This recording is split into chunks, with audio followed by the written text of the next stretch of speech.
What we done started. Look at what we done started. This the people party. Peace and love, party people. This is Talib Kweli, the BKMC, the MCEO. This is the world's best podcast, The People's Party. Always and as usual, have my lovely and talented, always thought-provoking, always funny co-host, Jasmin Leigh in the place to be. Me? What's up, Jasmin? How you doing? What up? I feel like we looked in each other's closet this morning. We did. We're like in a biker gang. Yes, I'm here for it. You look like a solid gold dancer. I'll take that. Solid gold. And we have a talent here, as you can hear from his voice. That was my lovely, vocals. beautiful voice. Today's guest is someone I could not be more thrilled to have this man with us. He is a consummate professional, a musician, an incredible singer, a songwriter, a rapper, a producer, a philanthropist. He is the man, to put it in short, a self-described artivist, very dynamic performer. This man is ahead of his time. I feel like this man doesn't get his flowers because I feel like he's always so far ahead of where the audience is at. Yes. I'm talking about the voice behind incredible albums like Shine Through, Good Things, Lift Your Spirit, Christmas Funk. We're going to talk about Christmas albums like we love to do on this show. Last year's All Love Everything. You have heard his blend of soul and blues on I Need $1. It was a theme song for How to Make It in America. Great show. Rest in peace to Avicii. Wake Me Up. That's a classic. Ladies and gentlemen, I'm talking about the one, the only Aloe Blacc in the place to be. Peace. Thank you. Thank you for having me. How you doing, bro? I'm fantastic. Thank you. Good to see you. Thank you for doing People's Party with us. I'm glad we finally could do it. I am glad as well. The last time I saw you was at Harry Belafonte's birthday party. Yes, in Harlem at the Apollo. At the legendary Apollo Theater. So you are now an Apollo legend. I hope so. You have to say it with the extra duh. Legend. I'm so Apollo glad. Legend. I don't know that I never thought that I would make an appearance at the Apollo, but that was certainly a special night to honor Mr. B. Yes, shout out to Mr. B. Harry Belafonte is so many of our mentors in this. And when I see people around him, I know that's my alikes. I know that's my brothers, that's my sisters. Even though you and I, we have crossed each other's paths so often, but to see you at the Harry Belafonte event, I'm like, there's a special kinship when I see you at an event like that. Yeah, because I know where you're going with that, and I think it's because Harry Belafonte was, in my opinion, one of the first artists to really take seriously the job of art and activism.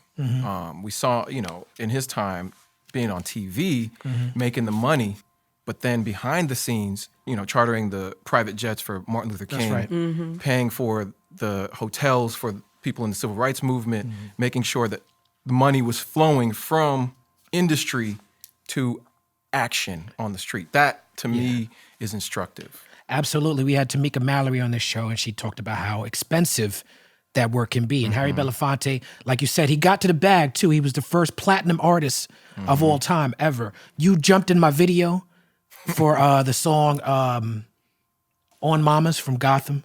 Shout out to you for representing California in a very New York record. Thank you. Thank you for working with me on Every Ghetto Part 2 from the Indy 500 project. Shout out to Ninth Wonder and Notch, and Problem. That was a fun record for me to do as well. Yes, that was a good one. Yeah. I really liked that song. No doubt. Word.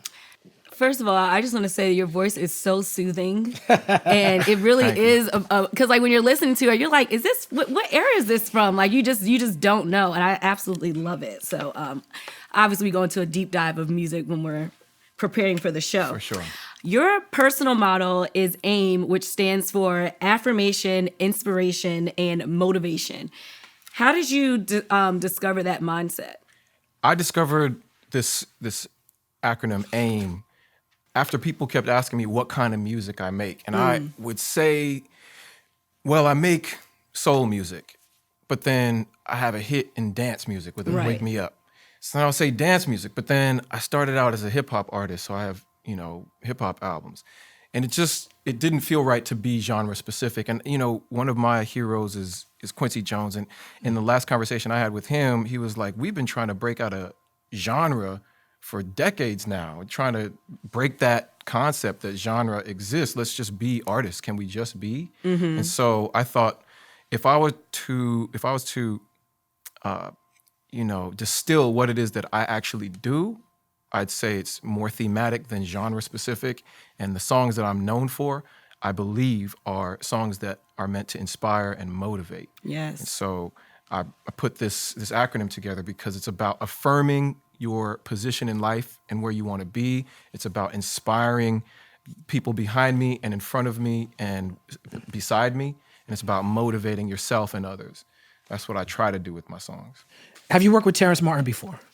I have not recorded with Terrence Martin yet, but I have met him. I've been on stage with him, and I've seen his brilliance. Yes. And I just wonder, how does somebody like that, how do they stay sane? Because with all of those ideas and all that talent, like I'd be going crazy.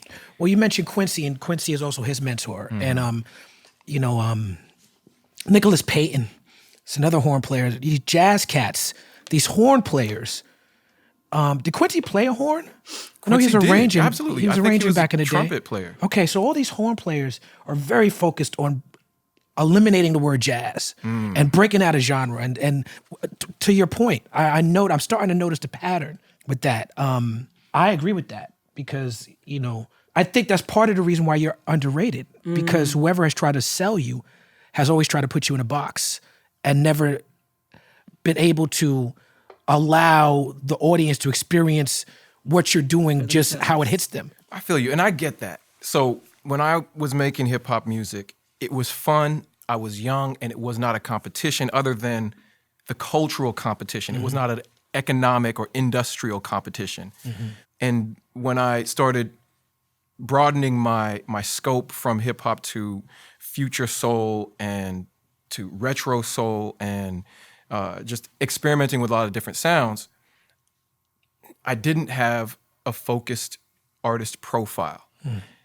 When I released a throwback soul album, I had synthesized this very focused artist profile where it looked like 1970 to 73 and sounded like it as well. And that's ultimately when my career then took off. So I got to see in my career how not being genre specific and being genre specific have different modalities and what they can do from an industry standpoint. Right. I enjoyed that time where I played 1971. Right. It was wonderful. It looked good on you. And it felt good. Yeah.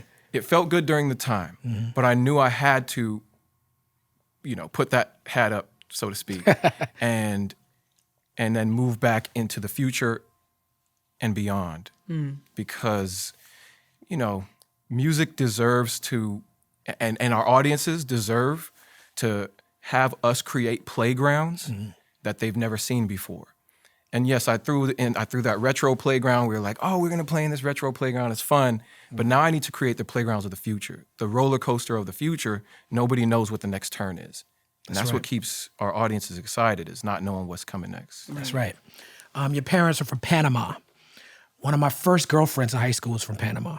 And this was an education. I grew up in an immigrant community in Brooklyn, New York. There's Caribbean immigrants, people from all over the world in New York. But this was a dark-skinned woman. And I didn't understand that the Latinx community had dark-skinned people in it at that young time in my life. And I remember her being like, no, I'm from Panama. She spoke fluent Spanish. And I was like, wow.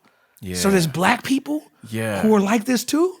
It's a beautiful thing. Going to Panama and seeing my family and my friends engage in this hybrid world of black and Latino and speaking Spanish, but loving reggae and calypso and soca and merengue. And when you think about the diaspora, the African diaspora, and the music that has blossomed from all of the continents, especially the Americas, it is intimately related to Africa. That's right. There is no salsa music or son without Africa.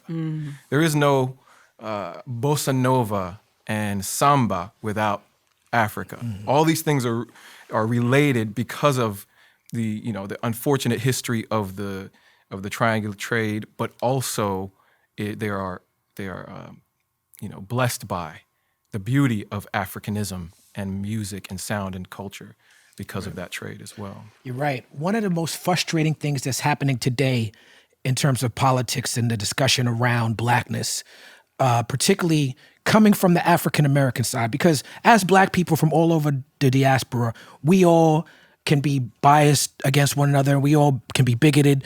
Caribbeans had their biases against American Black people had their bias against Caribbean people, and so on and so forth. But now I see online a real nativist movement really taking off in the Trump era, to whereas you have Black people actively working against immigration reform and actively working against immigrant interest. And it's a scary thing to me. It's a dangerous thing to me. Now, the acoustic video for Wake Me Up is sort of a day in the life of day laborers and undocumented immigrants. And you have worked with organizations and really put your best foot forward and, in my opinion, gone above and beyond or done what you felt like you needed to do to stand up for the rights of immigrants. I wanted to give you a chance to speak on that. Yeah, that's important because of my relationship to immigration. My parents moved here in the 70s. I'm first generation American. I see the struggles that my cousins go through just trying to get their papers. I see the struggles of the people just, in the neighborhoods where I went to school and ran with my friends in the hip hop community, trying to live their lives, their best lives, and become citizens or just live, on this earth. I wanted to humanize the concept of an immigrant. Rather than labeling someone an immigrant, let's just look at them as a human being, right? The human species is a migratory species regardless. It's relatively recent phenomena that we have quote unquote civilized and then carved Mother Earth up into borders and locked people within those borders and with laws that dictate who can and who can't. I find that the work that I do, if I can make a song that's going to be popular enough, I'm going to use that song, I'm going to use that energy to try to expose people's hearts and expose humanity. So I had the opportunity when this song blew up to do a music video for the acoustic version where I showed the life of a day laborer. I showed the reality of someone who's trying to cross the border looking for a better life, who will, once they get to that new country, contribute 110% of their heart and their work and their sweat if they're given the chance. Right. Absolutely. I think that it's important for us to remember who the enemy is, because I too, when I went back to visit my old town, and they had like a brand new wing of our elementary school, and it was for Spanish speaking students, and they had brand new books and everything have you. And I remember being upset that this Spanish wing had brand new books, but the Black wing, they did not. But it's not the fact, you're not supposed to be getting mad at the Spanish speaking people that have come over here. At the end of the day, it's still the people that control the money, because the Spanish speaking student should have fresh books, but also the Black student should have fresh books. So we have to keep reminding ourselves that we have a common enemy and fight that instead of fighting each other. So I agree. Well, equality is not a pie, and people think it is. People think if this person gets their slice, then you're not getting your slice. Right. That's not how it works at all. Right. When you grew up, your first brush with music was a rented trumpet. And so you ended up getting your own trumpet, and that's when you knew that you would be a musician for life. I believe that was third grade. Yeah, I got the rented trumpet in third grade, and there go that trumpet thing again. I think I chose the trumpet. I can't remember what it was. I was just trying to get out of the regular class so I could go to music class. And I was like, well, which instrument looks the easiest? Trumpet only had 3 keys, so I figured maybe that's the easiest. Right. But it was the beginning of a whole life of listening to music in a different way. Right. Before I was just a passive observer of music. Now I'm an active producer, creator, and participant in the process of making these magical airwaves that vibrate and move people. Isn't it fun? Beautiful. Yeah. Okay, so I too had a rented instrument in 5th grade. It was a recorder doesn't count. It was not a recorder. It was a flute. I'm a flautist. Thank you. And it was very rusty and brown. How did your trumpet look, and how did you end up getting a fresh trumpet? So the trumpet that I was renting, it looked new Oh, okay. It wasn't busted and old. And my dad at the time, he was in the military. He served 30 years in the U.S. Marine Corps. He was off on duty somewhere around the world. I couldn't tell you what country. So my mom rented the trumpet at the time. When he came home, he was like, you're not going to be serious about it unless we own it, because you're always going to feel like it could go back. So he ended up buying it. It was in good condition still. Just yesterday, my son played that trumpet. Wow. My son's 5 years old, and he learned how to buzz on that trumpet. That's beautiful. Full circle. You are a Renaissance and Trustee Scholar at USC, and you worked with Ernst & Young briefly. Did you see your life going down a different path aside from music? And was there a moment that you felt like you needed to have a backup plan? So with immigrant parents, music was always a hobby. Right. My parents never looked at music as a career path. And honestly, I didn't either. It was always my hobby, and it was fun. When I went to university, you mentioned the Trustee Scholar. That was basically, they paid for me to go to USC. Oh. And because I had done really well in high school. I think, my dad is brilliant. My mom's brilliant as well, but my dad was an amazing scholar and, an English professor, a mathematician, a scientist, a nutrition, plumber, mechanic, everything you imagine, my dad can do it. And so his work ethic was also my work ethic at school. And so I did really well. When I graduated, I walked into this job after having an internship during the summers in corporate America with Ernst & Young as a business consultant. And so as I was working, I was also in the evenings and on the weekends performing and recording. Right. Because that was the hobby. That's what I did for fun. Right. It wasn't until they decided to have a reduction of force and I got laid off where I really started to consider, could I do music full time? I thought, you know what? I'm going to do it for a year, and then I'm going to go back to school and maybe, get a master's or a PhD or something. What year was this? This is like 2003. And so you started working on this project with Exile. So I'd known Exile since high school. So Exile and I, 1995, we met in a parking lot. He was beatboxing, I was freestyling. Our friends in the graffiti crew that I went to school with introduced us. And then from there, we just started recording and working. And again, like I said, it was all for fun, for the culture. It was, for the competition within the culture.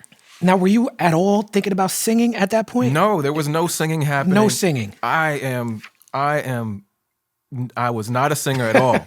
So, I was just rapping. This is exciting to me because you popped up on my radar when you popped up on Stone's Throw. The first time I heard of Exile was Blue in Exile.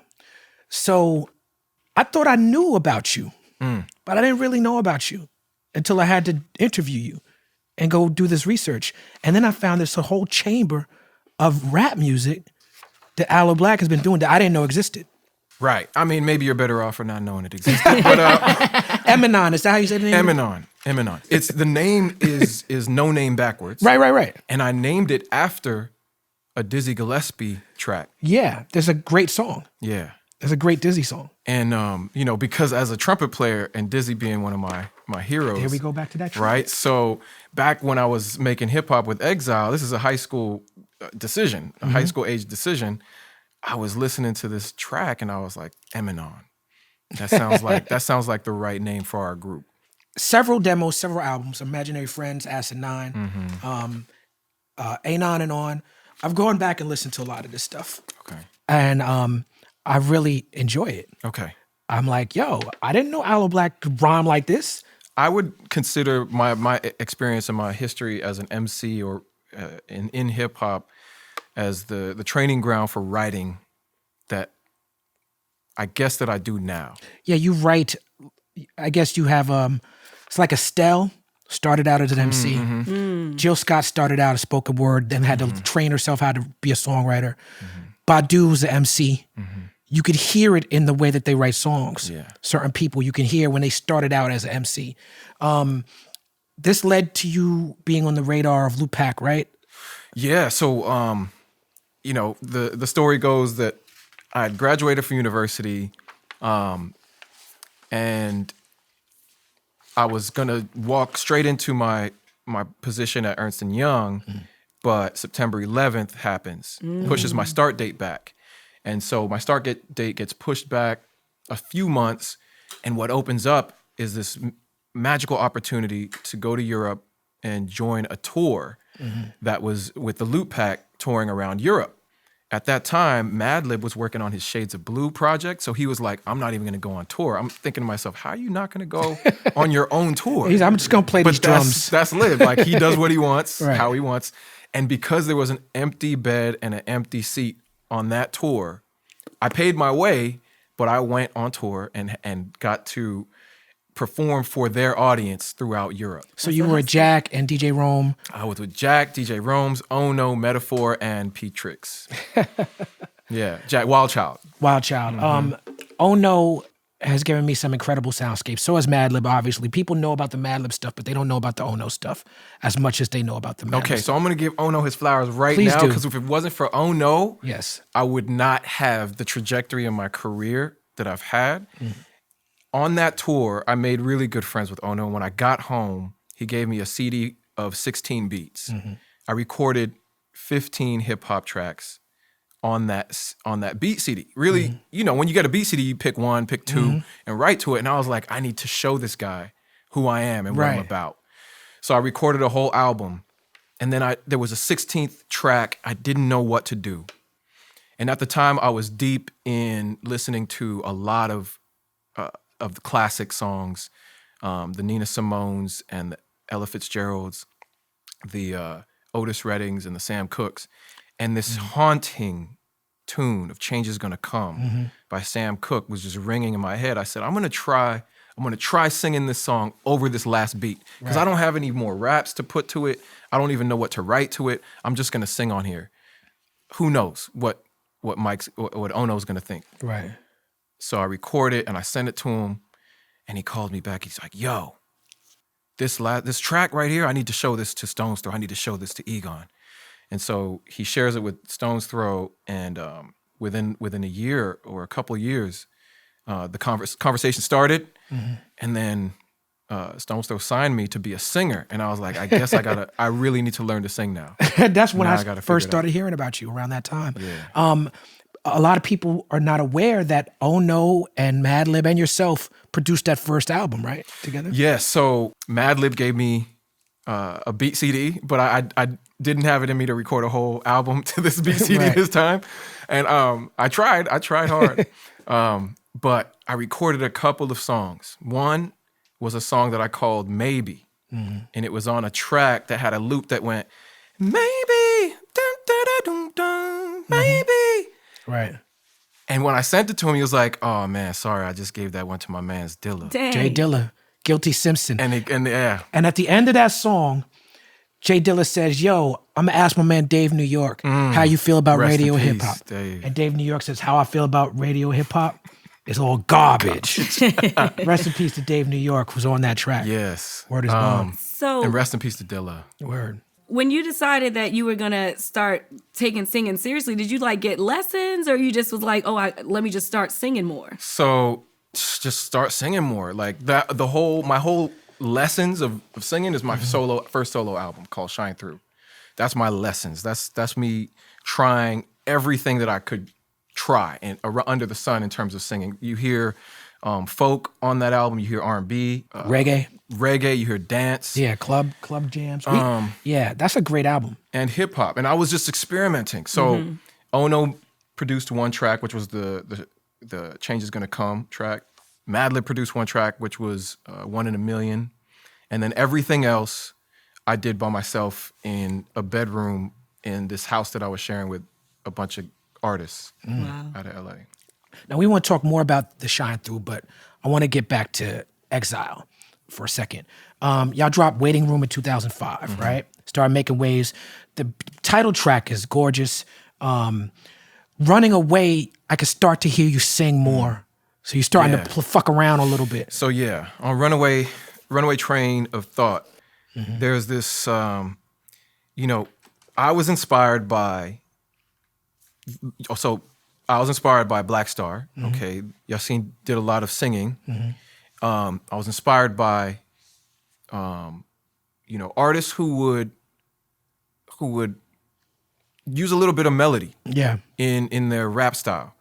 And so Runaway Train of Thought, I did start adding a little bit more of that singing into what I was doing. And as I was moving in that direction, you know, I just started experimenting more outside of hip hop. That's when Exile, I actually had the opportunity to see Blue perform, and I was like, I need to introduce him to X, because whatever they do is you going hooked that to be, whatever they do is going to be leagues beyond what I do. That Below the Heavens feels like Reflection Eternal to me. It's when I first heard it, classic. I'm like, that's me in high tech.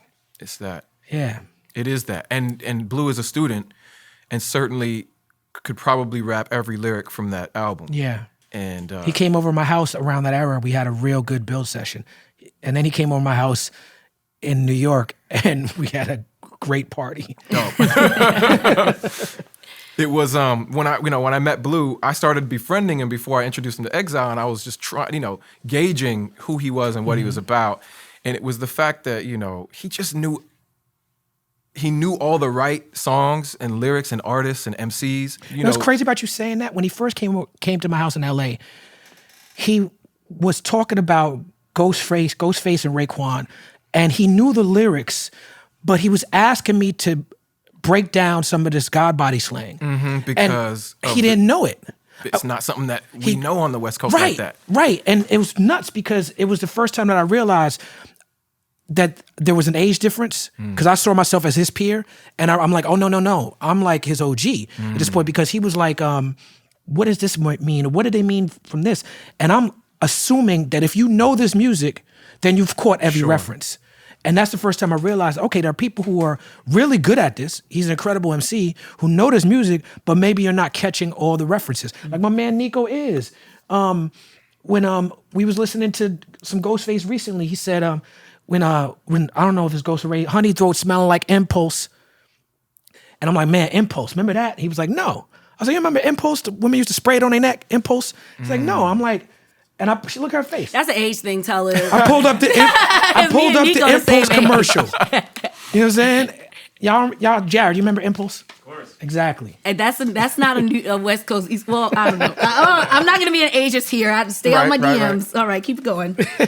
I'm saying all that to say that it was wrong of me to assume that people are catching all the references. Right. And that was a lesson for me. And some of those references are the things that date the song, but if it's said with as much swag as a Ray or Honey Throat Ghostface, smelling like Impulse. it doesn't even matter. It meant something different to him. He said, I thought it meant, you just acted on impulse when you smell her throat. There you go.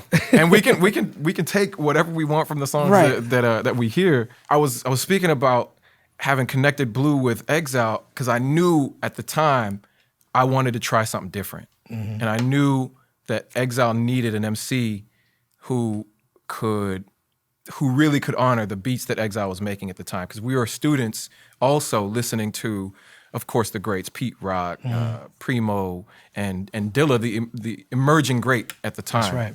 And I wanted to do some experimental and different things. Right. So that was He was like, Mama, I want to sing. Exactly.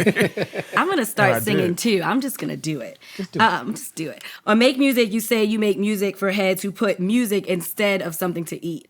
Why is it so important to go after the dream first? Wow. Yo. I don't even, it's important to go after your dream because, and this is so relevant right now in the pandemic, I've lost a lot of friends, but you only live once and you don't know if tomorrow's coming. And if you're not grabbing an opportunity to live your dream, there's all kinds of regret that could come from that. I was sitting with my wife's elder friend, and she was saying she always wanted to travel to Australia. And she said, and now that she had a stroke in her aged years, she's not able to fly, she just wishes she could have gone. Wow. She said, don't put off the things that you want to do. Wow. Do them now. And so even at the age that I wrote that particular lyric, now that I can reflect back on it and see how true it was, I was just kind of speaking my reality. Like we'd be in the studio not eating. Like that happens. You be in the studio in the flow and you don't even recognize how hungry you are until you turn off the machine and you're done recording. and you about to faint. Yeah. Right. So that's just a reality. That's why I wrote that lyric. Right. Were there times in your early career that you had to put the studio over eating? I wouldn't say that. It would be nice to romanticize and glorify the starving artist phase, but I don't think I was ever a starving artist. Literally starving. Yeah. Well, I push back. Some people say, "Oh, you shouldn't be a starving artist. Just work until," but it's like everybody has different stories. I would never glorify being a starving artist either. I don't want anybody to be starving. But for some people, that's what they need to do. No, I completely agree. I totally agree. That builds character. Right. And obviously starving, look, there are people starving all over the world, really starving. So obviously this is hyperbolic conversation. But we know what we mean. We just mean, this is your priority right now. Exactly. Yeah, and I should explain something just to qualify what I'm saying. It's like, I had the dream of making amazing songs. I've never had, and I kind of still don't, have the dream of being famous. And so I just want to write and create the best songs I can do. If that means in order to sustain that, I have to have a job, I will have a job. Got you. Okay. And so that's what I think I lucked into having music as a career. If 9/11, the tragedy of 9/11 hadn't happened and my start date hadn't been pushed back and I hadn't gone on that tour, I wouldn't have met Ono. I would probably still be in corporate America, but I'll be the rappingest business consultant you ever met. Right. No doubt. Man, I love that. I love that energy and I love that attitude. Speaking of Exile, one more time, I once had a studio session with Bow Wow. Bow Wow, come on our show. Right? Bow Wow, we should have Bow Wow on the show. Oh my God, I would die. I'm dying now. I'm dying now. Tell us who you really are. I'm sorry. Bow Wow had decided, he was doing an album with Cash Money, and he had decided that I was his mentor. And so he starts calling my phone and is like, yo, you're my mentor, OG. And he starts coming around. And so he came to the studio and I start playing him some Jay Dilla beats, Madlib beats, Oh No beats he had never heard. He was like, I want to do something like you do. But I was like, listen to these beats. Played him some Exile beats. He's like, this is the one. Wow. I sat and watched Bow Wow write an incredible verse. Because, there's been people who doubt whether or not he could write because he started as such a little kid. But I sat and watched him write an incredible verse about how people doubt that he can write verses. And we did a song together, it's supposed to be on that album that never came out. He was advertising, promoting his out for 2 years, Bow Wow and Cash Money. Then he was like, I'm not doing music no more. I'm like, yo, what? But me and Bow Wow got a song over Exile beat. The World Don't Sing No More. This song foreshadows your singing career. It does. No, you criticized the Bush administration through clips, doctored, if you will, of George Bush speeches. And then you give the perspective of a politician on politician. How do you define the role of music in politics? Music is vital and important to how we communicate our ideologies, and that ultimately sets up a foundation or a landscape for politics. A lot of my politics, my radicalism, is from this lens of hip hop, the pro-Black era in hip hop from the 80s and 90s, and I think that we have to, with this megaphone, we have to use it to educate, to incite thought, to challenge norms, and to unify. So I think music is vitally important. Mr. B always quotes Paul Robeson as saying, the artist is the gatekeeper of truth, and so we artists have to be speaking the truth, but sometimes that truth isn't what exists right now. Sometimes that truth is in the future. So it sounds crazy or it sounds weird or radical, but it's because it's our job to be visionaries, imagine it, and then set it on record so that we can walk toward that vision. Wow. The artist is the gatekeeper of truth. That's a brilliant way to put that. Have you ever seen Paul Robeson speaking in front of Congress? No, not yet. You should check that out. It's on YouTube. He spoke in front of the House of Un-American Activities Committee. Oh, wow. Because they said that he was a communist. And this is a master class in debate and standing up to the government and standing in not just your truth, but the truth. I mean, and you got to remember, he's like a, Broadway, opera. Sure. He can do anything. So he's also performing. Mm-hmm. And these racist, it's like a thrill to listen to him talk circles around them. Yeah. He was so much smarter than them, so much more traveled than them.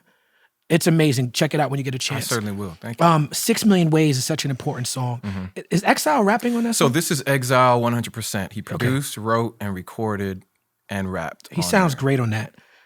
6 Million Ways to Die by Nine and Funk Flex was the first single. It was a B-side. I was on the B-side of that with John Forte. We had a song called The Boom Spot. But my first time on record was the B-side of 6 Million Ways to Die. So I was like, okay, there's a connection there. Mm-hmm. So one of the best versions ever of Talib's Get By was done at the Harry Belafonte birthday party you guys were talking about earlier.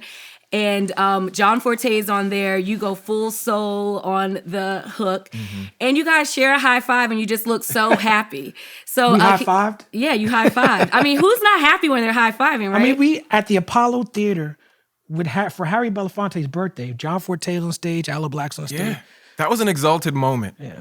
I was genuinely happy.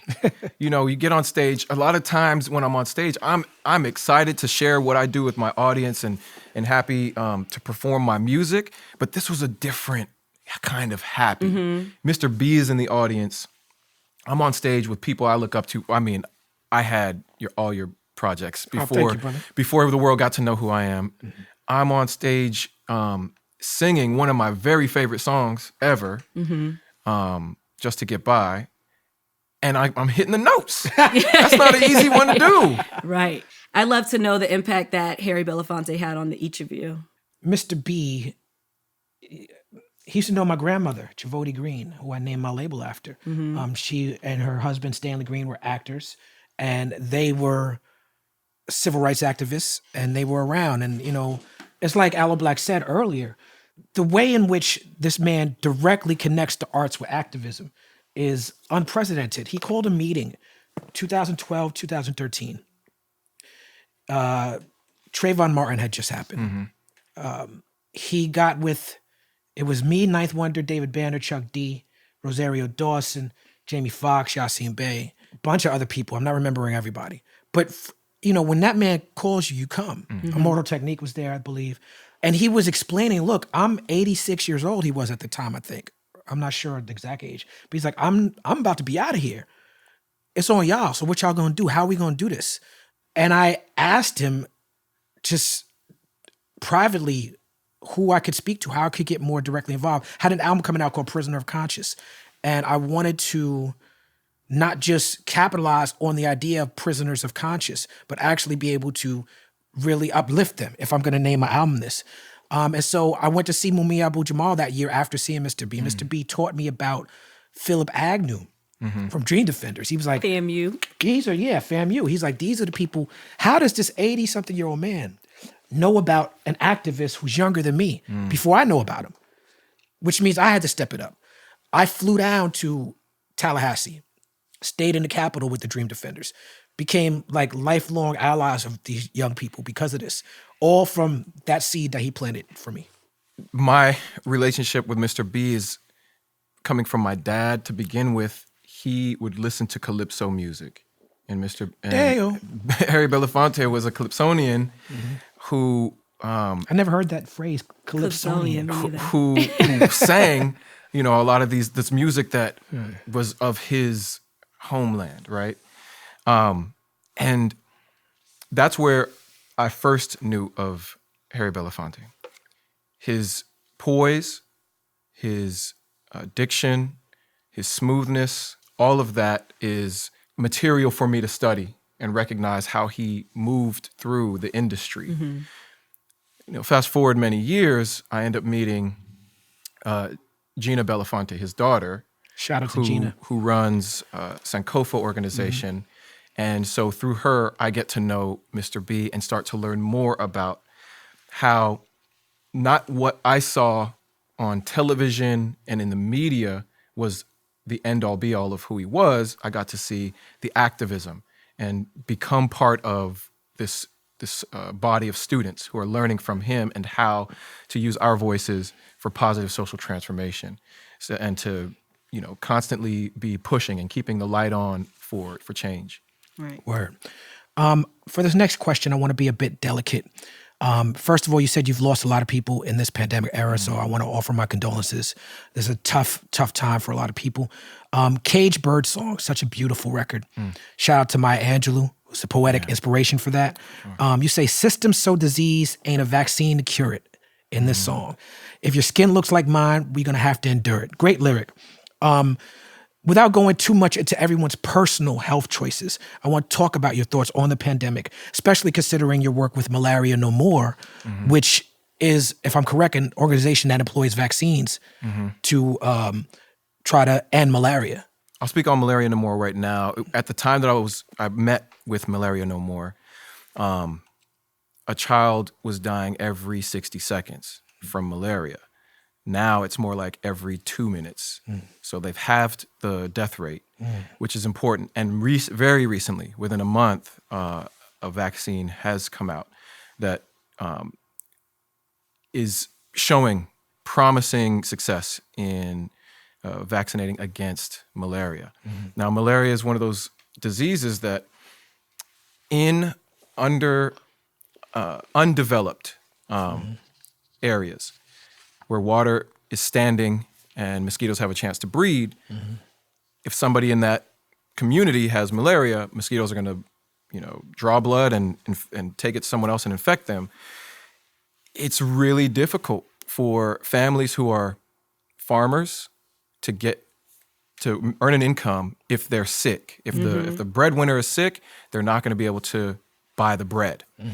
Again, if a child gets sick, that breadwinner is going to have to take care of the child, take them to the hospital or look after them. So, I found that this organization, because malaria is a huge killer, it was the top killer in the world. Now we have this new pandemic, this new virus, coronavirus, and a lot of the diseases that were at the top of the world killing list have kind of taken a back seat. And we're hyper-focused on this present moment, which I think is justified. If you're asking me about, how I feel with regard to vaccinations and these kind of, I think it is quite a loaded question and a loaded answer. Again, my parents are from Panama. How did Panama overcome malaria and the other mosquito-borne diseases? Infrastructure. Infrastructure and development, investment from governments that wanted the canal to be built, and they didn't want anybody dying because it was something like 1,000 men per mile would die in the building of the canal. So they had to come up with new ways to keep water flowing and water from standing to avoid mosquitoes. We could be putting that money, rather than into vaccinations, into infrastructure development. Word. Now, speaking of Panama, I'm glad you brought Panama up because you got into your Panama bag on Shine Through. And you're dancing. You're dancing on this album. Like, you went from like underground hip hop to like, I'm a dance.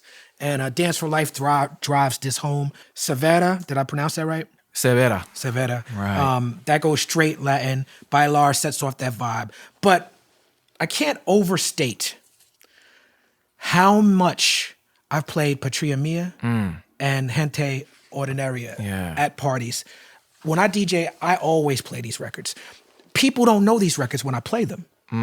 But they don't have to know them. They know them in their soul. Right. Especially on the Ordinary People remake, because that's the one where you shout out all the different Latin American countries. People go nuts when I play that. First of all, when I drop that, they think that John Legend is about to come on, and then they hear this, and it's like, all the Spanish speaking people get excited. Right. The grooves, it just sounds so good. Contains bits of Masharia Moore, Unada and the Stevie. Yeah. Man, tell me about those records, because those, like, I can't overstate how much I love these two songs. And I play them together all the time. Right. Thank you so much. Patria Mia was a song that I wrote after having visited Panama with my family and experienced Carnival.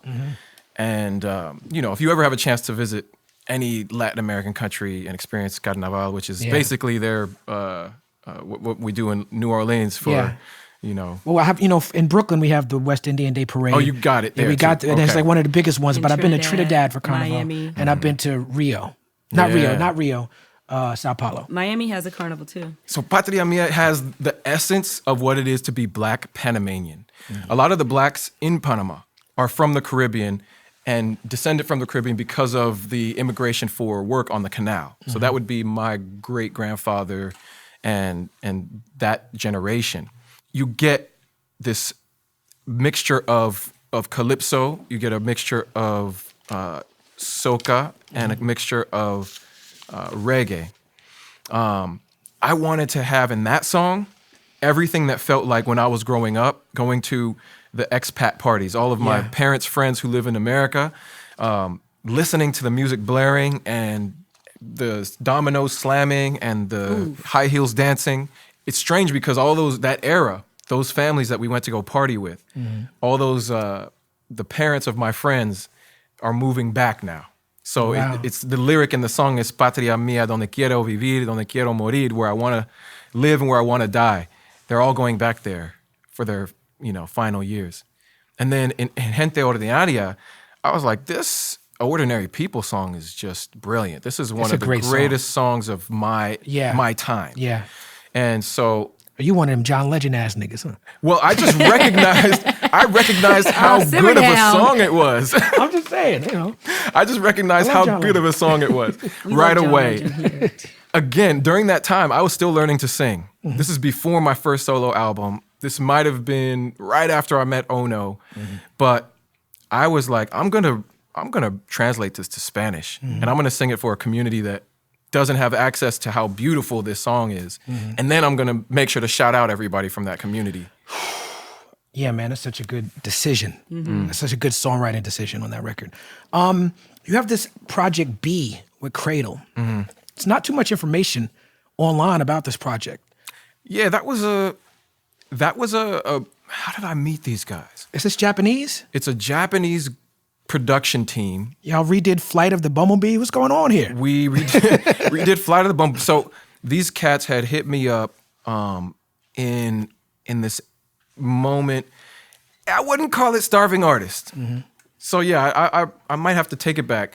I don't think I was ever a starving artist, but I was almost close to being a starving artist, if not for the cat from Norway who wanted me to rap on his track. I get what you're saying. The cat from Japan who wanted me to rap on his track. I know exactly what you're talking about. So this organization named this group named Cradle hit me up and was like, "Can you rap on this track?" I was like, "Yes." There goes another couple months of rent work. I'm gonna make it through.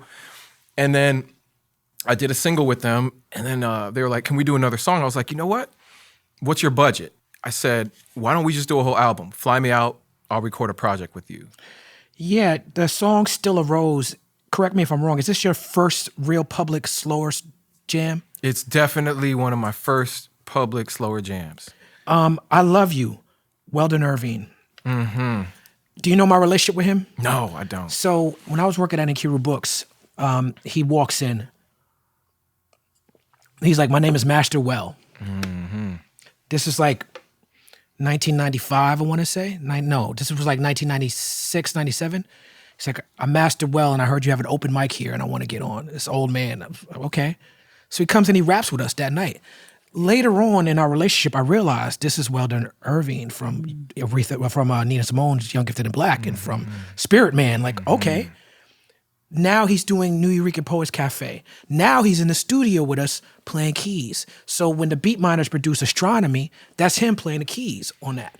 When Most Def is Yassine, as Umi says, he's playing the keys all on that Black on Both Sides. He ended up passing away that year. We knew him for 2 years. And it was a very tragic situation when he died. But I once did a mixtape that still never came out.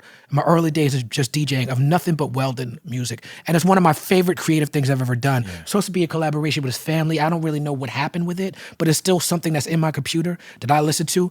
And so in order to make that music, that mixtape, I became an expert on his music. I listened to his whole catalog so I could get everything. And that's one of my favorites. So when I was listening to this B album and that popped up, I'm like, okay, we have similar inspirations. Yes. For me, it's about being able to reach into, sometimes it's a popular, but oftentimes it's an obscure bag of our greatest within the music culture and within the Black music. You know, on the B album, I was able to try to just, you know, impart some, you know, little nuggets here and there, some little, what they call Easter eggs. Yeah. That one was for me. Thank you. Right on. Yeah. Man, Flight of the Bumblebee, that was that deal. I remember working That so was your jam? hard. Well, because, you know, my sister is like the overachiever. So she picked up the flute and was just like a beast. And so I was like really trying hard to be able to play the flute first chair version of that because it's the same as the trumpets rather than the second chair, which is like, ugh. So I love that song to this day because of that. 2010's Good Things, which was produced by Truth and Soul, drops on Stone's Throw. I need $1, becomes a hit on How to Make It in America. Can we talk about what went into the creation of that song? Yes. I mean, there's a whole lot that speaks to that era of my creativity. I Need $1 was conceived, the concept lyrically, melodically was conceived at the same time that Shine Through. All those songs were conceived. I was living in a 5-bedroom house with a bunch of music artists. They would be playing records all the time. One of my roommates, Brad, was at the turntables right outside of my bedroom in the front common area. And he was playing some field recordings, potentially like some of the Smithsonian folkways, like the field recordings that you would hear of chain gang workers. And it inspired me. And I was like, let me hold that record. Make a CD for me. So he made a CD for me and I would drive around listening to it. And I cut the CD off and I just started coming up with my own field song. Wow. And I Need $1 was that field song. So I would drive, as I was driving through LA, I would come up with a verse here and a verse there. I'll switch words around. That was 2003 probably. Fast forward to 2009, Egon from Stone's Throw, you know, I've been in the studio trying to make all kinds of super forward-thinking, future forward-thinking music. Kind of stuff that eventually we ended up hearing coming from like, you know, artists like The Weeknd or in this era. But it was just too forward and too clean for Peanut Butter Wolf. He really loved dirty sound. He wanted it to fit everything else on the shelf for his label. Yeah. So Egon was like, it's not really working for Wolf. I want to introduce you to some producers who do throwback soul. And I want you to listen to this album. He gave me Headless Heroes of the Apocalypse by Eugene McDaniels. That's a good one. And it turned my life around, that album. And I was like, I don't know if I can do what he's doing lyrically and melodically and in terms of jazz, but I will honor at least the era. And so I went and worked with Truth and Soul in New York to create this throwback soul album. In our creative process, we would jam on music, just instrumental music, and then I would take that music at the end of the day, 3 or 4 jams, back to the apartment where I was staying and write lyrics and record demos on my computer to those songs, then come back to the studio the next day. We would arrange them and record them properly.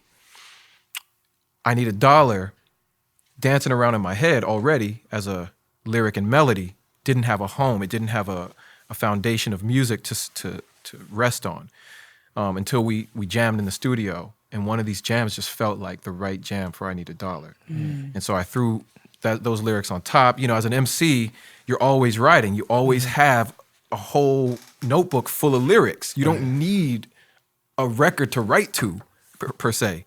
So that's the way I engage music. I always have extra songs to go around. And that was an extra song that I put on the right track. Wow. And when HBO needed a theme song for their TV show, How to Make It in America, they had a temp in place, and the temp song in place had profanity in it, and the executives were like, nope, we're not going to go with that. My song was there just in time to fill the spot. And perfect. What's meant for you is for you. Yeah. How did your career shift after having a mega hit like that? It was a huge shift. It was a huge shift to have I Need a Dollar. The story revolves around some of this kind of expat European Black artists going to Europe, becoming famous thing that happened. Because it blew up on the charts in back London in the first. day. Right? Well, even before London, after Shine Through, because of the breadth of creativity that I shared on Shine Through, there was a record producer, actually a radio DJ. His name is Emilion Omar. He was running Nova Radio, which would be equivalent to what you'd call like a KCRW here, Right. but nationwide, not just LA. And he was the pulse of what was cool for all of France at the time. He was listening to Shine Through and he thought, I want to make an album. I'd love to make an album with this guy because he knows he can go in so many different directions vocally. So he put together a list of songs that he wanted me to sing. And I went to and recorded this album in like 2007 maybe in Paris. I listened to it. It's a beautiful with this record. group called, the name of his group was called Roseau. Yep. Now, fast forward, I record this throwback soul album, and I Need a Dollar is the song that's the theme to How to Make It in America, which is getting bootleg streamed everywhere around the world and downloaded through LimeWire, Kazaa, whatever. And it's a hugely popular show outside of America. Right. That makes and sense. Emilion hears the song, and he's like, this is beautiful. This is my friend. This is Aloe. Right. He starts playing it on his show. It blows up in France. Now pop radio's playing I Need a Dollar. Germany gets wind of it. Germany starts playing I Need a Dollar. England gets a wind of it. England starts playing I Need a Dollar. And it blows up throughout Europe and really becomes this next phase of my career. It becomes the moment where I was like, okay, I don't think I'm going to go back to school. Yes. Not just yet. Mama, I made it. Yes. And She Thinks off a waiting room. You say, loving you is killing me. And then you bring that lyric back and make a whole song called Loving You Is Killing Me. Great record. I truly relate to this lyric. Who doesn't? No, but I think I do more than most people. Let's talk about the need to end toxic relationships. Wow. Okay. I remember I've seen the kind of relationship that my parents have. And I've used that as my litmus test against other relationships. And I had a girlfriend once, her parents were driving us to their, lakeside vacation home. And as they were driving, the dad, who I think was driving at the time, reached over the mid-center console to hold his wife's hand. Oh, I love that. And that image is burned in my memory. And I had never seen that before. And I thought, wow, that's where it needs to be. That's where it needs to be. So I always thought, okay, I'm going to try to find the love that makes that happen. And I don't want to be in relationships where I'm arguing constantly. And I don't want to be in a relationship where I don't truly value and respect. So how do we end toxic relationships? You find the shining, gleaming example and you strive for it. And we all fall short. We all fall short. But you just work at it all the time. Yeah. Yes, indeed. And we be supports for one another. At a time where I was falling short, one of my very, very good friends, who's a musician and well-respected in our community here in Los Angeles, was like, you have to be strong. Your relationship has to stay strong, and I'm going to be here to support you in your relationship. And so when we have brothers and sisters that can do that for us, whether they're related to us or not, it's really helpful because we know that as intimate and personal and private as our romantic relationships are, there's a sector of that can be wrapped and enveloped by the love and support of the community around us. Right. Yeah. Talib, you just posted a meme pretty much talking about. That's exactly what I was thinking. I was thinking about what I just posted. Yeah, and it's like, I read that, and I just like your stuff because enough people push back on it.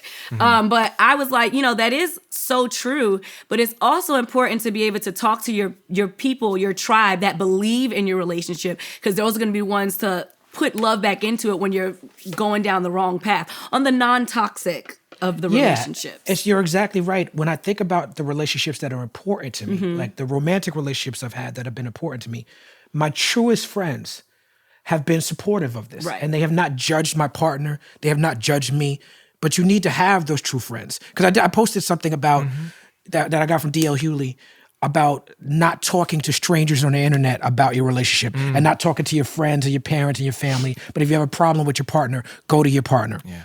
And, in my personal relationships, I've had a relationship where I messed up. I have a relationship where the woman messed up.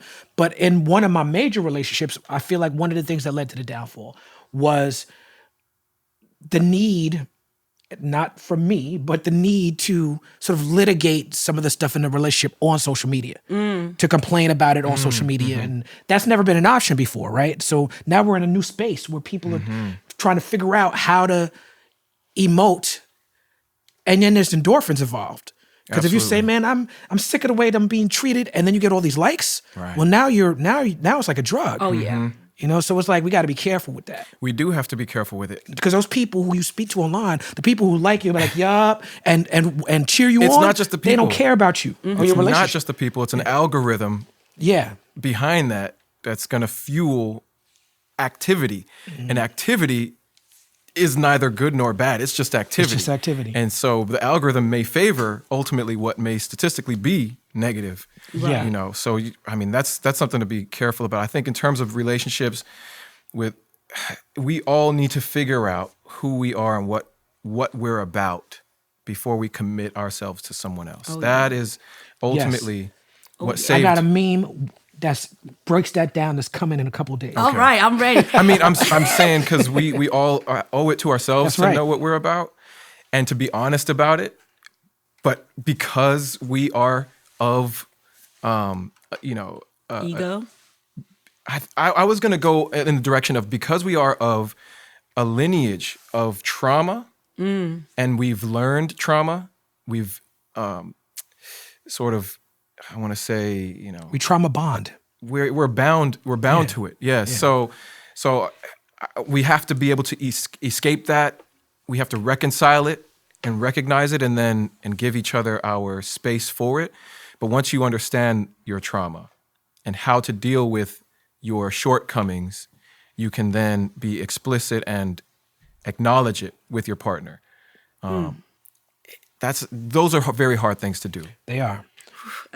Tripoli, our makeup artist and one of my best friends, she literally just told me the other day, stop finding friends to compare traumas to, that you just both been through trauma, and start finding people that can get you out of those active practices. Yeah, it's good advice. That's really good advice. And there needs to be a system for that. Yeah. So hopefully, I'm hoping with music, with lyric, I can figure out a way to create mantras that offer people the roadmap through. I haven't necessarily done it yet, but I believe it's possible. A mantra book's coming up next. Mantras are important. I think you have done it. I think Wake Me Up does that. Yeah, I hope so. You met Avicii through Mike Shinoda, right? Shout out to Mike Shinoda. This was a mega smash for you all over the globe. Rest in peace to Avicii. That death was very hard on people who loved him. He inspired so many people with his music. They have an Avicii Arena in Stockholm now, right? You perform there? Yeah, at the inauguration of the Avicii Arena, many of Tim's collaborators were able to fellowship in his music on stage in front of 70,000 people in his hometown. It was a beautiful moment just to pay our respects, but also to keep his legacy alive. Yeah, man, shout out to Avicii. The Wake Me Up EP came after that. And this is where we first get to hear the man. Now, this song, brother, thank you for making this record. This record makes me feel like a king. This record makes me feel like I could do anything. When I look at the video, and in this video, your performance in the video, the gear, the Harry Belafonte-ness of it all. Right. You know what I'm saying? Like when you were talking about the smoothness, I was like, oh, he's talking about the man video. That's what he's talking about. the first comment on YouTube under the video is something, and I'm paraphrasing, something like, this song is saying how I feel when I beat cancer. Like that first comment. So it's like, this song is touching people in a completely different way. DJ Khalil is involved in this song, one of the greatest producers of all time. I'm gonna just say the greatest. For me, in terms of the work that I've done, I love DJ Khalil. He's self-scientific, LA's own, He is a beautiful human being. He really is. There's a lot of people in this industry, and he is one of those folks who's just a wonderful and pleasure to work with, but also just a wholesome individual. That's right. Do you know Crondon? And I know Crondon as well. Crondon we're interviewing him next. Dope. So he's coming up here soon. You might run into him on the way out. Okay. But I get to talk to Crondon about DJ Khalil as well. I met Crondon through going to Khalil's studio back before Shine Through even existed. Right. And just trying to be down. Just trying to be down and show him what I could do. Right. Now this song became the soundtrack to a Beats by Dre commercial. You could tell everybody. That's Elton John. Elton John. You gave him his credit for it. I have a song sampling that. Word. That with Akon. That's never come out. Was it prior? You had the song prior to the release of The Man? No, The Man came out before this one. Yeah, this The Man came out. But our song is more on the nose, sampling parts of your song than The Man just kind of references, kind of like a nod to it. It's a nod. Yeah, man, thank you for making that song. Oh, thank you. As I was developing the idea around it, I was just thinking, I'm gonna sample this, I'm gonna make a beat, and then I'll get it to an MC who could write amazing verses, and that chorus is just gonna ring. You could tell everybody I'm the man, I'm the man.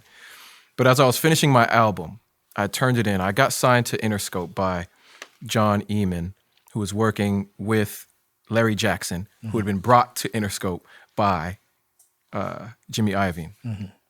Larry was at Jimmy's house, and he calls me up and he's like, yo, Jimmy wants to talk to you. And Jimmy was like, hey, Aloe, I heard your song, The Man. I think it's a great song. I'm going to put it in my commercial. And I was like, yo, this is it. This is it. Because, for me, I knew I need $1, TV, boom. Yeah, if The Man goes on TV, that could be the next thing. Nonetheless, on a Beats by Dre commercial, starring Kevin Garnett, starring Colin Kaepernick, starring, right? Whoa. So it was a huge moment for me. And then the music video was my opportunity to then say, okay, here are the individuals that I consider the man. Malcolm X, Muhammad Ali, Martin Luther King, the 3 M's, and Marvin Gaye, the 4 M's. Right. It was just, for me, it was one of those opportunities to show in picture what that song meant. And then here goes the trumpet again. The song is a awkward structure. It has a 2-bar, 4-bar loop and then a 2-bar tag, which makes it a 6-bar section, which is odd in a pop song, any song that's on the radio. It just doesn't exist that way. But it's like that because when I was in middle school, I would go to what we call festival. Festivals where orchestras from different schools compete against each other. Graded. And one of the songs that we had to play was a song called Russian Sailor's Dance. It's from a Russian play called The Red Poppy. And the theme in that song is ba ba ba ba ba ba ba ba ba ba. And so I brought that into Khalil and with his team, this amazing musician, Sam Barsh on keys, and I told Sam, can you interpolate this? And he's brilliant. And for Khalil, I was like, yo, I have this drum pattern that you're familiar with. Can you really, really take it to the next level? And he destroyed it in the most amazing way. But that song is based on a song I played as a trumpeter. So the instrumental bed for that song. It just, I'm happy I was able to grab that one out the air because someone else would have grabbed it. It's a nice one. Yeah. Good job. Thank you. You played Floyd Scott from the famous Flames and Get On Up. What is your connection? What's that look mean? What does that mean? Oh yeah. Oh, yeah. Did you forget you did that? I often forget. I'm just so cool. I do so many things. No, oh my gosh. not even that. I'm not an actor, and that You that acted in proved that it. one. No, we gonna go ask your question. Okay, so 'Cause I got what things is I your want to say connection- about this movie. What is your connection to James Brown and the late great Chadwick Boseman? Man, okay. So my connection to James Brown and Chadwick Boseman, of course, is that I played Floyd Scott, one of James Brown's hated musicians, in the biopic called Get On Up. Right. My relationship with James Brown starts way earlier with being a youngster, hearing his music, listening to songs like Man's World, listening to songs like Get On Up, listening to songs like Big Payback, and just having this deep, deep love and appreciation for the soul, the unadulterated, unfuckwitableness Yes. of James Brown's soul and funk. As a hip hop artist, sampling from James Brown, dancing to music that sampled James Brown, all of that was part of my edification. To be able to play a role in a film depicting his story alongside the late, great Chadwick Boseman, rest in peace, was an honor of my life, but I just wish I had done more work. I was not an actor then. I still don't believe I'm an actor. I'd love to be able to tell stories on camera. So you don't enjoy your performance in that movie? You know what? It's hard. It's hard for me to say. I look back at it and think, oh man, I was just so happy to be there. It was such an amazing time in my Black Thought life. was also in that movie. Black Thought, Jill Scott. Jill Scott. Black Right. Thought was so ill in that movie, I don't think I knew it was him until the third time I watched it. That's the difference. Okay, Black Thought. He acted. No, listen. He was a thespian in that movie. I was a pedestrian in that movie. So Chadwick, this movie comes out like Civil War and certain things were out, but Black Panther wasn't out. So Chadwick wasn't a star yet. And at this point, he had been playing very well the important Black people. Yeah. The Thurgoods, the Jackie Robinsons. People don't know that he's a dancer. Yeah. So if anything,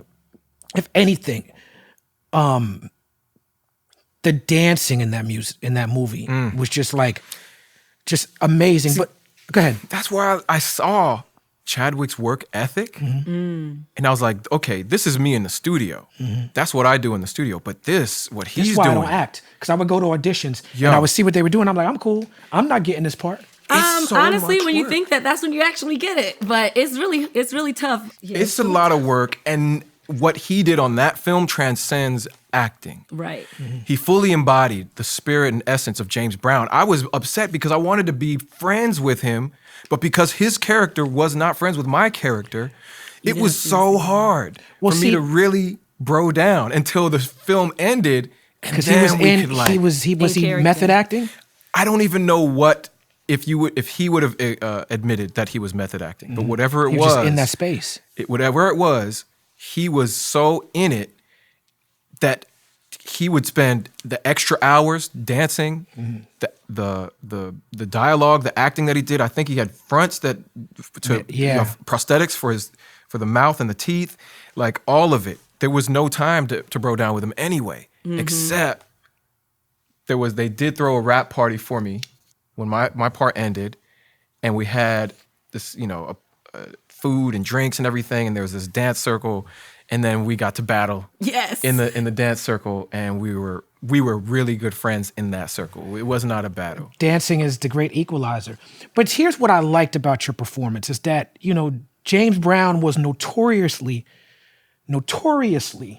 hard on his band. And I'm a student of James Brown's story because his story is so inspirational. There's negative parts, there's ugly parts, but there's so much beauty in the idea of where he came from to what he became.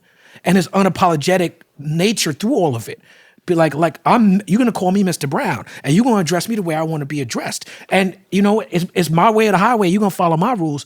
And the way in which he came in the game with the Flames and left the Flames, is so indicative of what makes the music business ugly. And what I enjoyed about your character, and I'll be honest, is that I really did not like your character. So I felt like the filmmakers, the director, you as an actor, the director, the writer, I felt like everybody did their job when it came to you, because we were supposed to feel how James Brown felt about the Flames. And that's what the movie did. I'll take that. Thank you. Oscar.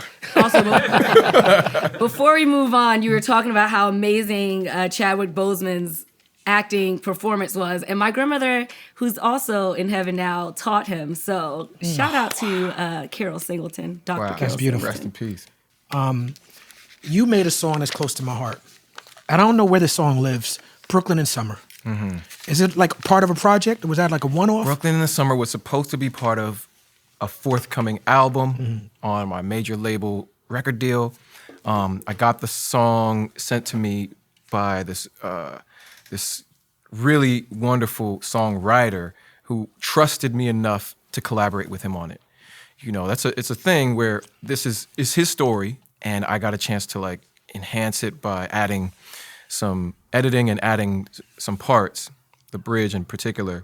But It's a beautiful record. But it's a wonderful record, and it feels like Brooklyn in the Summer. It does, it really no does. No pun intended, but it also feels like some of the good soul music of the past, but it belongs today. Yeah. And that's what I really appreciated about that particular song. And Brooklyn for me, between Queens and Brooklyn, my auntie lives in Queens, and I would spend a lot of time in Brooklyn. Stone's Throw had an apartment in Brooklyn where I would, whenever I wanted to go to New York, I could be there.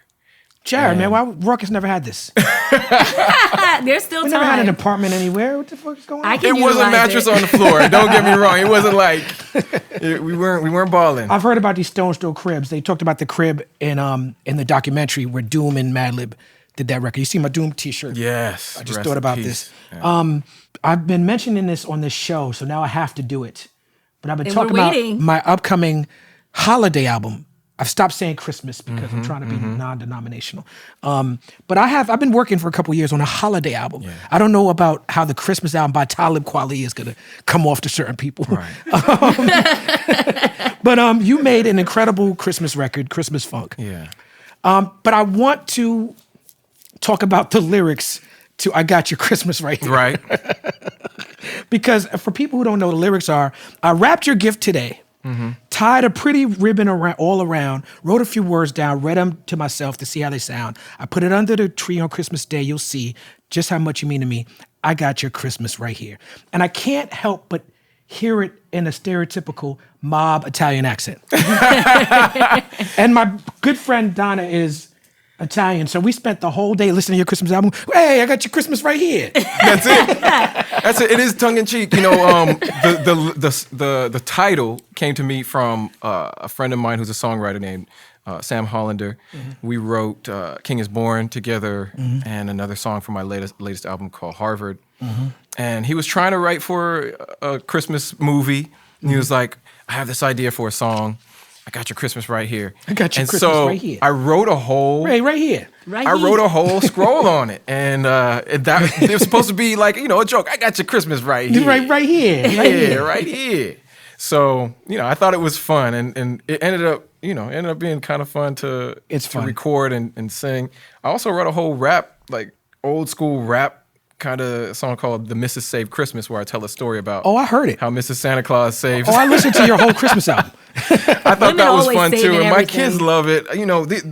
At the end of the day, And it's a good rap bar, the Mrs. Save Christmas. I hope it's a good rap bar. I just wanted to represent, ladies So in the world. I have listened to every single Christmas song ever made because I'm serious about my Christmas album.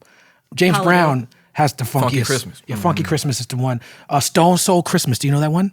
Stone Soul Christmas. Da-na-na. Nate Dogg and Snoop do a version of Santa Claus Came to the Ghetto. Oh yeah. That's really good. Yeah. But I mean, I like Bruce Springsteen and the E Street Band, Santa Claus Coming to Town. I like the Jackson 5, Santa Claus Coming to sure. Town. How are you not saying Mariah Carey, the Stop Queen it. of Christmas? See, listen, I'm talking, and listen, I love Mariah Carey, and that's a great song. But listen, there is a whole there's a whole history canon before Mariah. The Jackson's Christmas is at the very top Cover of to my cover. list in terms of Christmas. And then the People her age talk about the Destiny's Child Christmas album. Okay, I'm sorry. There's nothing wrong with Destiny's Child's Christmas. There's nothing wrong with Destiny's But Child I at do all. listen to but there's Jackson 5 something Christmas. way more right with Jackson 5 Christmas. I listen to Jackson. Listen, I'm Queen of Christmas here. Come over to my house for the holidays. You're going to hear all the classics of Christmas. Now, that's something I know. So Nat King Cole Christmas was also, for me, It's a good one. a huge and big deal. And Charlie Brown Christmas. Yes, Charlie Brown. I recorded a whole kind of Christmas EP before the Christmas Funk album because when Trayvon had passed and been murdered, and Sandra Bland had been murdered, and Eric Garner had been murdered, and the list goes on. And a lyric came to me, a thought came to me. The thought was, what happens at Christmas for these families? And the lyric that came to me was, Merry Christmas, Mr. Brown. And so I dedicated a whole song to these families with each line saying their names as we do in our tradition in BLM and the Movement for Black Lives. And honoring their families as well, just letting them know we don't forget you as well. That's right. Speaking of the movement of Black Lives, you have been a stellar opponent of qualified immunity. Can you break down for the People's Party what qualified immunity is and why it's a bad thing? Yeah, qualified immunity is a Supreme Court doctrine. It's not a law. This is the Supreme Court creating a practice, a judicial practice that all lower courts will follow based on what decisions they make. And they have qualified government agents and actors and employees, basically, to be immune from responsibility or accountability for violating your civil rights. In particular, so a police officer can slap you across the face, steal money out of your pocket, lie to your face, and if you sue that police officer for violating your civil rights, or if you try to, the judge who receives that lawsuit will say, unfortunately, I can't grant this trial because there are no factually similar circumstances in prior judicial trial history where a police officer was convicted for it. Right. So let's look at, a case in which there's an individual who is shot and killed by police while handcuffed, and their handcuffs are in front of their body. When the family tries to sue in civil court, this is not criminal. Criminal comes from the district attorney or the DA. They have to file suit against the police officer. This is just the family trying to seek civil justice. If there is no other case on the books where a police officer has been tried and convicted, then the judge can exercise qualified immunity and say, this police officer is qualified to be immune from a trial because we don't even have a basis to decide whether or not justice can be found because we have never done it before in the past. Right. It's a catch-22. Right. Yeah, it's meant to keep the system, the white supremacist status quo exactly where it's at. It's like the plot to Lethal Weapon 2, diplomatic immunity. Remember the South African dude kept saying that? Yeah, it's that. And so I've been working really hard to educate as many people as I can about what qualified immunity is, to recognize that it exists on a federal level and on a state level, and to overturn it. Luckily in California, we've been able to push hard enough to get it overturned. New Mexico, Colorado, some other states. Yeah, there's been some victories. The federal measure is what But we there's a want. lot of work that went into those small victories. It's a lot of work. It's a lot of me calling lawmakers, the representatives, the council members, the senators of the state, or of within the Congress, United States Congress, and then a lot of lobbyists and lawyers who are everybody's moving and pushing what they can to get these legislations passed. That's why it's important for us to to focus on. A lot of people might say that your vote doesn't count, but ultimately, the president is the president. Mm-hmm. They can set the tone, but it's all these other things. Who do you elect as your district attorney? Local. Who do you elect as your mayor, who chooses the police chief in your town? Who do you elect as the council members and the representatives who have a vote or can draft legislation to change laws? All of that matters, and that's we got to look down the ballot. Yeah, down the ballot, everything is local. Mm-hmm. No Christmas treeing. Right. Aloe Blacc, we just have a couple more questions for you. I want to thank you for your time. I want to shout out Maya Jupiter. Mm-hmm. The song "I Do," is that the name of it? I Do. The video song. Is beautiful. The album "All Love Everything" is your latest release. You mentioned the song "Harvard."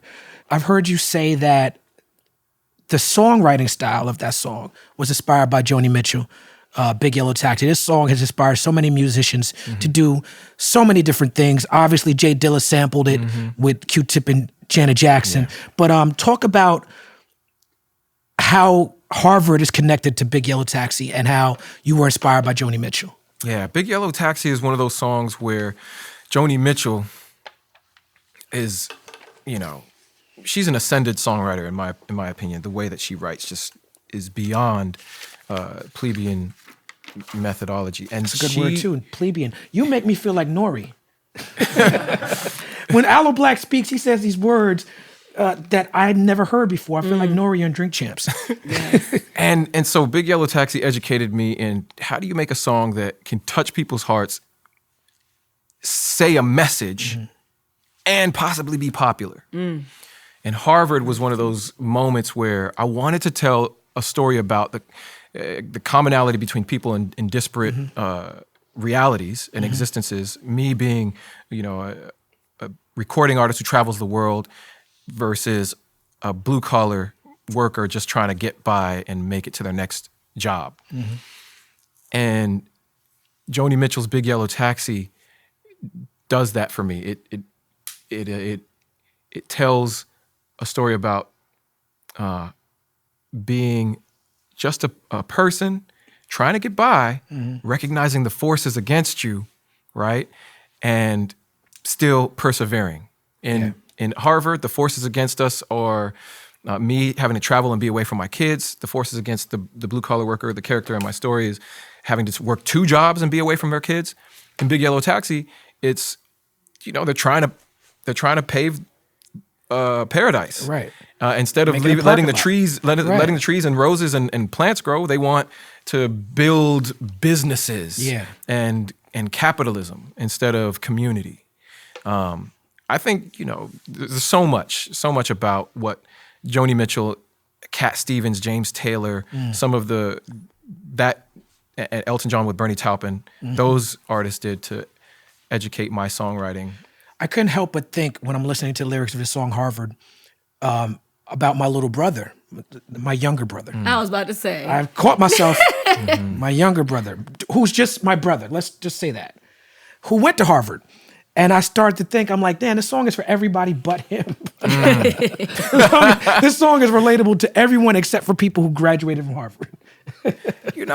I look at it like they're fine. They're doing fine, Aloe Blacc. I look at it like there are a lot of people who haven't been to Harvard, right? But the whole lyric, I ain't been to Harvard and I ain't got no big degrees, is not to put down degrees.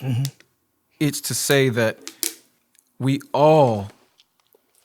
The lyric I put is everybody's got their coffee stains. We all have the same kind of struggles. It may look different, but it feels the same to us, and so we all have to recognize that we're all at a different place in our struggles in life. Just be human to one another. Be human to one another. Amen to that. Amen. And finally, what is up next for the mega talented Aloe Blacc? Wow. What's up next for the mega talented Aloe Blacc is probably something, whatever my wife Maya says to do. Okay. That's the right answer. Maya's the queen. She inspires me so much. Oh. I have been able to remain grounded because of her selection of friends. When she moved here from Australia, she chose a group of friends who are committed to community and activism. that has kept me involved in the most deepest ways. And so I know she wants to create a community center and start doing something locally in a way that is tangible. Because a lot of what we do right now is like we're philanthropists, so we donate to organizations abroad and domestically. We do engage in community activities with organizations that exist, but like creating our own thing. So what's next for me is like bringing it home and working with Maya on something that's going to be amazing. I imagine in whatever we create is going to be huge. Because when she was in Australia, what she was working on was community engagement and services with the Aboriginal and Indigenous community. So, we'll probably duplicate that kind of work here. Well, let's give it up for artivist power couples, because there's not enough of those. What is wrong? Ladies and gentlemen, we are proud to have Aloe Blacc on the People's Party. Thank you for coming out. Thank you. Man, that was great. Appreciate it. Thank you so much. Thank you.